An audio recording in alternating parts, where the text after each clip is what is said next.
সাহা। আমি একদিন ঘুমের মাঝে হেঁটে যাচ্ছিলাম, গভীর জঙ্গলে দেখি এরকম আওয়াজ আসতেছে।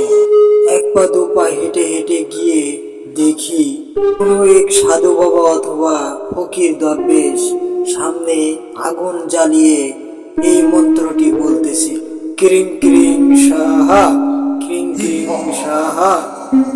যেভাবে হোক আমি তার সাথে কথা বলবো, তার সাথে কথা বলার জন্য চেষ্টা করতেছি। এমনকি তার কাছে যাওয়ার সাহস হচ্ছে না, হয়তো কোনো ধ্যানে আছে অথবা কোনো কাজ করতেছে সে। এই জন্য দূরে থেকে আমি দেখতেছি। দেখতে দেখতে হঠাৎ করে এক সাদা ধোঁয়া চলে আসলো। সেই ধোঁয়াকে দেখি ওই আগুনের সাইড দিয়ে ঘুরপাক খাচ্ছে, আর সেই ধোঁয়ার থেকে আওয়াজ বের হচ্ছে, কথা বলতেছি ঠিক এইভাবে, আমাকে আমাকে স্মরণ করেছিস কেন, আমাকে স্মরণ করেছিস কেন, আমাকে স্মরণ করেছিস কেন, বল। আমি তোকে স্মরণ করেছি, আমি এই রাজ্যকে বিনাশ করে দিতে চাই। তোর যত সব ভূতেরা আছে সবগুলোকে নিয়ে আয়, আমি এই রাজ্য ধ্বংস করে দিতে চাই। ওম ক্রিং ক্রিং ক্রিং ক্রিং ক্রিং ক্রিং সাহা, ক্রিং ক্রিং সাহা, ও হো হো ক্রিং ক্রিং সাহা। আচ্ছা ঠিক আছে, তাই হবে, তাই হবে, তাই হবে। আমার কেমন যেন ভয় ধরে গেল এই কথাটা শোনার পরে। তখন আমি লুকে লুকে দেখতে থাকলাম, সে এইভাবে মন্ত্র বলতেছে আর একের পর এক সাদা ধোঁয়া চলে আসতেছে, ঠিক এইভাবে কথা বলতেছে। এরকম অনেক ধোঁয়া চলে আসলো সেইখানে। সে দাঁড়িয়ে গেল তার হাতের লাঠিটা নিয়ে, যেখানে কঙ্কাল ছিল। আমি কিছুটাও ঘাবড়িয়ে গেলাম যে এই সাধু বাবার কি এমন ক্ষতি করেছে, সে রাজ্যটাকে ধ্বংস করে দিতে চাইছে। এইভাবে কথাগুলো শুনে আমি খুবই ভয় পেয়ে গেলাম। দিন ফুরিয়ে সন্ধ্যা হলো, আমি দেখতেই ছিলাম তাকে, সে কি কি করে। দেখতে দেখতে হঠাৎ এই আগুনের কুণ্ডের ভিতরে কি যেন দিচ্ছে, আর ক্রিং ক্রিং ক্রিং ক্রিং হোং হোং সাহা হ হ এসব মন্ত্র বলতেছে। মন্ত্র বলার সাথে সাথেই কোনো একটা আগুনের দলা ছিটকে উড়ে এসে পড়লো সেই আগুনের সাইডে, আর বলতেছে, তুই আমাকে স্মরণ কেন করেছিস, তুই আমাকে স্মরণ কেন করেছিস। তখন সাধু বাবা বলতে শুরু করলো, তোকে স্মরণ করেছি শুধু আমার কাজের জন্য, তুই আমার হুকুমের গোলাম। সাধু বাবা একইভাবে তাকেও বলতেছে যে আমি এই পৃথিবী ধ্বংস করে দিতে চাই।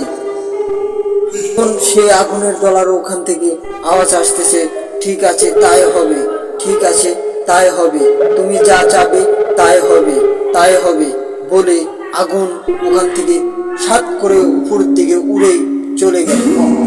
আর সাধু বাবা ধ্যানে বসলো। তখন আমি দৌড়ে গিয়ে সাধু বাবাকে বললাম, সাধু বাবা, সাধু বাবা, এ কি বলছেন আপনি। তখন সাধু বাবা বলল, কে রে তুই, তুই এখানে কেন। তখন আমি বললাম যে আমি এখানে আসছি ঘুরতে, ঘুমের ধান্দায় আমাকে এখানে নিয়ে আসা হয়েছে। তখন সাধু বাবা বলতেছে, এখানে যেহেতু তুই আসছিস, তোকে আমি কিছু নির্দেশ দেব, সেই নির্দেশগুলো যদি মেনে চলতে পারিস তুই সবচেয়ে ভালো হয়ে যাবি। তখন আমার একটু একটু ভয় ধরে গেল এবং ভালো লাগতেছিল, আর মনে মনে ভাবতেছি কিভাবে সম্ভব, সে ভালো কথা বলতেছে অথচ পৃথিবী ধ্বংস করে দিতে চাচ্ছে কেন, এমন কেন সে।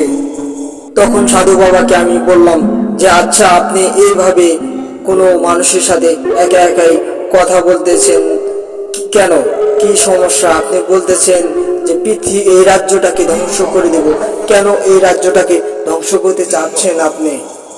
তখন সে সাধু বাবা বলে যে দেখো, পৃথিবীতে এই রাজ্যে মানুষ হয়ে গেছে নষ্ট, এই রাজ্যের মানুষ ধ্বংসর দিকে যাচ্ছে, ধ্বংসর দিকেই চলে গেছে, এই জন্য আমি ধ্বংস করতে চাচ্ছি। পাপিষ্ঠ দিয়ে এই রাজ্য ভরে গেছে, এই রাজ্য কোনো কিছুতেই রক্ষা হবে না। আমি সাধু বাবাকে বললাম, কেন রক্ষা হবে না? সাধু বাবা বললে, তুই তো সব শুনেই ফেলেছিস, তোকে আর কি বলবো। তোকে আমি একটা কথা বলে যাই, তুই কখনো মনের বিরুদ্ধে চলিস না, আর তোর নিয়ম মেনে চলতে শেখার চেষ্টা করবি। সেই দিক থেকে যদি তুই চলতে পারিস, তুই সবচেয়ে ভালো হয়ে যাবি। এই কথা বলে সাধু বাবা চোখের সামনে গায়েব হয়ে গেলেন। তার যন্ত্রপাতি কঙ্কাল যেটা ছিল, তার হাতের লাঠি, সেটাও গায়েব হয়ে গেলেন।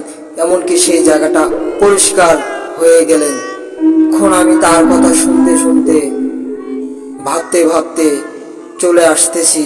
সে যা যা বললেন সেটা মেনে চলার চেষ্টা করতেছি, এবং কি মেনে চলবো তার কথাগুলো। সে অত্যন্ত ভালো একজন কিছু ছিলেন, আমার ধারণা হয় এরকম।